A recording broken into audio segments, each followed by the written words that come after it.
Hello friends, my name is Neil Sharma and you are watching my YouTube channel Neil English Institute। तो आज के इस video में हम बात करने वाले हैं प्रेजेंट इंडेफिनिट टेंस के बारे में, जिसको हम कब, कहां और कैसे कैसे प्रयोग करते हैं। तो आइए इनको जानते हैं डिटेल्स में। सबसे पहले किसी भी सेंटेंस के लास्ट में अगर ता है, ती है, ते हो जैसे शब्द आ जाए तो आप इन सेंटेंसेस को प्रेजेंट इंडेफिनिट टेंस में बनाएंगे। लेकिन यहाँ पर एक चीज और ध्यान देना है आपको कि किसी भी सेंटेंस के लास्ट में अगर ता है, ती है आ जाए तो इसका मतलब ये नहीं है कि वो प्रेजेंट इंडेफिनिट टेंस में है। जैसे सूरज गर्म होता है, पानी ठंडा होता है, फूल सुंदर होते हैं। इसका मतलब ये नहीं है कि ता है, ते है की वजह से आप इसको भी प्रेजेंट इंडेफिनिट टेंस में बना देंगे। इसके लिए वर्ब टू बी का सेंटेंस यूज करना होता है, जो सिंपल आप इज एम आर से बना सकते हैं।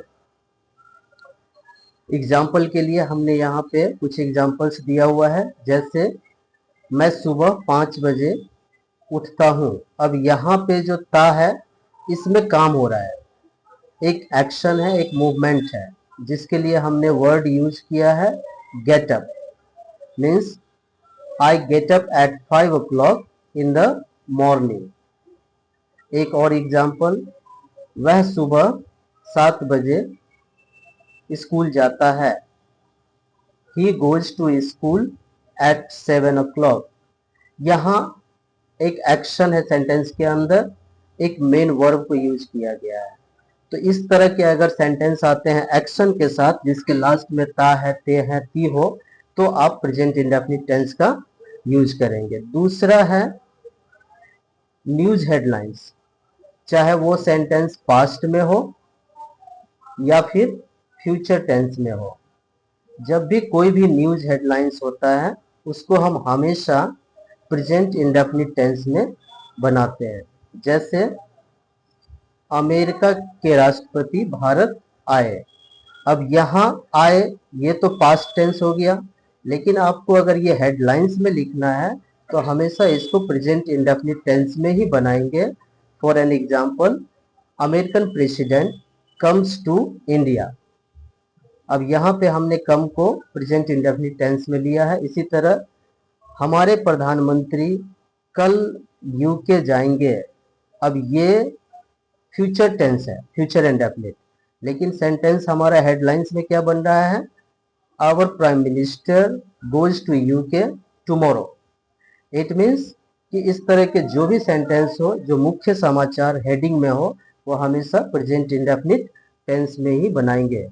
इसके अलावे जो थर्ड कंडीशन है वो है जो काम हमेशा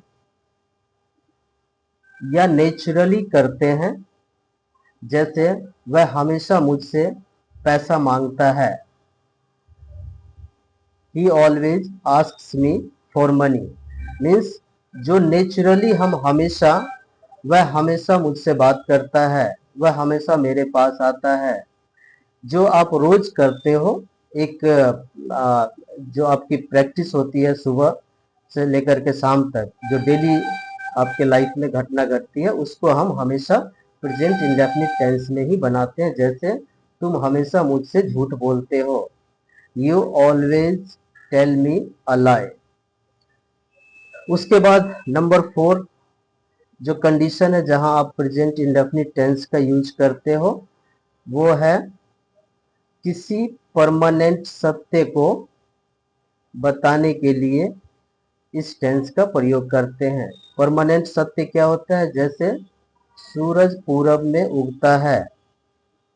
अब यहां भी लास्ट में ता है, लेकिन परमानेंट ये सत्य है। The sun rises in the east. Next is पृथ्वी सूरज के चारों ओर घूमती है। It means that is also permanent सत्य। The earth moves around the सन।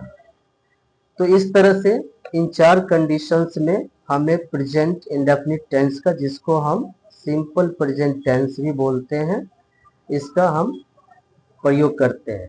अब देखते हैं प्रेजेंट इंडेफिनिट टेंस का फॉर्मूला और इनसे सेंटेंस कैसे बनाते हैं। तो सबसे पहले प्रेजेंट इंडेफिनिट टेंस का फॉर्मूला सिंपल सेंटेंस के लिए जो हमारे पास है,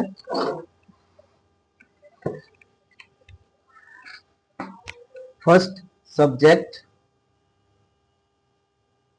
देन वर्ब, देन ऑब्जेक्ट। तो ये तीन चीज चाहिए आपको किसी भी सेंटेंस को प्रेजेंट इंडेफिनिट टेंस में बनाने के लिए। अब जैसे फर्स्ट है सब्जेक्ट, तो सबसे पहले जानेंगे कि सब्जेक्ट क्या होता है। सब्जेक्ट, जिसके लिए हमने यहाँ पे लिखा हुआ है डेफिनेशन में, किसी काम को करने वाला सब्जेक्ट कहलाता है। जैसे ही, शी, इट, या किसी व्यक्ति का नाम हो या किसी जगह का नाम हो, ये सब सब्जेक्ट के अंदर आता है। दूसरा है कंडीशन, ऑब्जेक्ट। तो ऑब्जेक्ट कैसे पहचानोगे आप सेंटेंस के अंदर से, जिसको सेंटेंस से बाहर निकालना है आपको। किसी काम को करने का लक्ष्य ऑब्जेक्ट कहलाता है। जैसे हिम, हर, या किसी का नाम हो, जो आपका टारगेट होता है, जो लक्ष्य है, उसको आप ऑब्जेक्ट कहते हैं। उसके बाद आता है वर्ब। यहां आपको फिर मांग रहा है वर्ब। तो वर्ब का डेफिनेशन हमने नीचे दिया हुआ है, जिसको पढ़ के, जिसको समझ करके आप सेंटेंस से बाहर इनको निकाल सकते हो। जो काम सेंटेंस में मुख्य रूप से किया जाता है उसे वर्ब कहते हैं।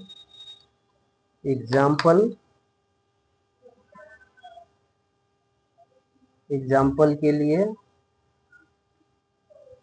आप देखेंगे गो, कम, स्पीक, हेल्प, etc। तो इस तरह का कोई भी वर्ड होता है जिसे हम वर्ब्स कहते हैं, जिसके फॉर्म्स बनते हैं। जो भी वर्ड अगर फॉर्म्स में चेंज हो रहा है, जैसे गो का सेकेंड वेंट, कम का केम, स्पीक का स्पोक, हेल्प का हेल्प, ये जो भी वर्ड्स फॉर्म्स में चेंज होता है उसे हम वर्ब्स कहते हैं। अब उसको पहचानने का यहाँ तरीका है, वह अंग्रेजी बोलता है। अब इसमें सब्जेक्ट कैसे पहचानेंगे, तो सब्जेक्ट उसे कहते हैं जो किसी काम को करता है। तो इसमें बोलने का काम कौन कर रहा है, तो बोलने का काम वह कर रहा है, इसलिए वह क्या हो गया, आपका सब्जेक्ट हो गया। उसके बाद इस बंदे का लक्ष्य क्या है, टारगेट क्या है इसमें, तो इसका टारगेट है इंग्लिश। अब इस इंग्लिश को वो चाहे बोलेगा, लिखेगा, पढ़ेगा या सुनेगा, कुछ भी करेगा, लेकिन उसका लक्ष्य तो इंग्लिश ही है। उसका टारगेट क्या है, इंग्लिश। अब आपको सब्जेक्ट और ऑब्जेक्ट दोनों मिल गया। अब देखते हैं वर्ब। तो वर्ब क्या होता है, एज पर डेफिनेशन जो हमने यहाँ दिया, जो भी काम मुख्य रूप से सेंटेंस के अंदर होता है उसे हम वर्ब कहते हैं। तो इस सेंटेंस के अंदर काम क्या हो रहा है, इस सेंटेंस के अंदर काम हो रहा है बोलने का। तो बोलने का इंग्लिश क्या हो गया, स्पीक। तो सेंटेंस कंप्लीट क्या हो रहा है, ही स्पीक्स इंग्लिश। अब स्पीक के साथ हमने यहाँ पे एस भी लगाया हुआ है, क्योंकि हमारे पास जो सब्जेक्ट है ये थर्ड पर्सन में है। तो ही, शी, इट या किसी का भी नाम अगर इस जगह पे हो तो वर्ब के साथ हम एस को ऐड कर देते हैं। अब वही चीज यहाँ नीचे हमने दिखाया है। आपका सब्जेक्ट क्या है, तो वह, ऑब्जेक्ट अंग्रेजी, और वर्ब आपका बोलना हो गया। ये तो हो गया सिंपल सेंटेंस। अब आप किसी भी सेंटेंस को अलग अलग फॉर्म्स में बनाते हो। जैसे सिंपल, जिसको हम अफर्मेटिव कहते हैं, उसको तो हमने अभी अभी देखा कि कैसे बनता है फॉर्मूला के अकॉर्डिंग। अब हम आते हैं नेगेटिव के लिए। नेगेटिव सेंटेंस भी बनाने के लिए हमारे पास ये subject, then do does, then not, then verb and again object चाहिए। तो नेगेटिव सेंटेंस के लिए भी ये चार चीज चाहिए। अब आपको सब्जेक्ट तो मालूम ही है कि सब्जेक्ट क्या है, नॉट आपको दे ही देना है, और फिर उसके बाद वर्ब भी आपको मालूम हो गया कि वर्ब क्या है इस सेंटेंस के अंदर, स्पीक आपका वर्ब है, ऑब्जेक्ट भी आपको मालूम है। अब ये डू और डज के अंदर, डू और डज में आप कैसे पहचानोगे कि किस सब्जेक्ट के साथ डू देना है और किसके साथ डज देना है। तो यहाँ हमने दिया हुआ है कि थर्ड पर्सन के साथ आपको डज देना है। जैसे हमने यहाँ पे ही के साथ डज को यूज किया है, तो जितने भी थर्ड पर्सन होंगे वो सब के साथ आपको डज देना है। And then not, then speak, as per formula हमने यहाँ पे वर्ड्स लगाया हुआ है, जहाँ वर्ब मांग रहा है वहां हमने स्पीक दिया है, और जहां भी ये ऑब्जेक्ट मांग रहा है वहां हमने इंग्लिश को दिया है। तो इसका हिंदी हो गया, he doesn't speak, he does not speak English, वह अंग्रेजी नहीं बोलता है। फिर आता है इंट्रोगेटिव सेंटेंस। इंट्रोगेटिव सेंटेंस का मतलब होता है प्रश्नवाचक सेंटेंस, जिसमें आप किसी से भी क्वेश्चन करते हो, प्रश्न करते हो। जैसे क्या वह अंग्रेजी बोलता है। तो अगर आप इस तरह के सेंटेंस को बोलना चाहते हो, लिखना चाहते हो, तो उसके लिए ये स्ट्रक्चर है। अब ये जो सेंटेंस है ये किससे शुरू हो रहा है, डायरेक्ट हेल्पिंग वर्ब से शुरू हो रहा है, जिसमें हमने डू और डज का यूज किया है। तो सेंटेंस क्या बन रहा है, डज ही स्पीक इंग्लिश। अब ये आपका इंट्रोगेटिव सेंटेंस है। तो जब भी कोई भी सेंटेंस आप इंट्रोगेटिव में बनाएंगे तो हमेशा याद रखना है, अगर सेंटेंस प्रेजेंट इंडेफिनिट टेंस में है तो डू और डज सेंटेंस के शुरू में ही आएगा, बिफोर सब्जेक्ट ही आपको डू और डज देना है। उसके बाद फिर एक सेंटेंस है हमारे पास जिसको हम बोलते हैं इंट्रोगेटिव नेगेटिव, हिंदी में नकारात्मक प्रश्नवाचक सेंटेंस। इसके लिए भी हमने यहाँ नीचे फॉर्मूला लिखा हुआ है। तो ये फॉर्मूला के अकॉर्डिंग जहां जहां आपको जो भी चीज मांग रहा है वो आपको देते जाना है और सेंटेंस आपका कंप्लीट हो जाएगा। और इसमें जो भी मांग रहा है वो आप